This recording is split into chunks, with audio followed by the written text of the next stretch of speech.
গাছে নতুন পাতা বেরিয়েছে। 15 দিন আগে গাছটিকে লাগানো হয়েছে। এটা আমরা মিশো থেকে অর্ডার করেছিলাম।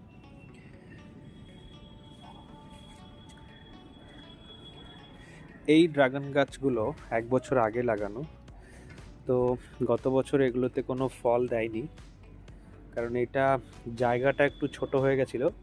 আর এই 5টা গাছ একটা ড্রামের মধ্যে লাগানো। তো এবার এর জন্য সার তৈরি করা হচ্ছে। এর জন্য বিভিন্ন রকমের খাদ্য, যেমন বোন ডাস্ট, গোবর, তারপরে বিভিন্ন রকমের মেডিসিন দিয়ে একটা জৈব সার বানানো হচ্ছে, যেটা এটার মধ্যে এটা মাসখানেক আগে এর মধ্যে বসানো হয়েছিল। এটা অলমোস্ট রেডি হয়ে গেছে। এটাকে এই সপ্তাহে ওই ড্রামটা থেকে বের করে এটার মধ্যে বসিয়ে দিতে হবে। তো এই গাছগুলোও অনেকটা বড় হয়ে গেছে, এগুলো অনেকটা ছোট ছিল। ঠিক আছে, তো দেখা হচ্ছে পরের ভিডিওতে।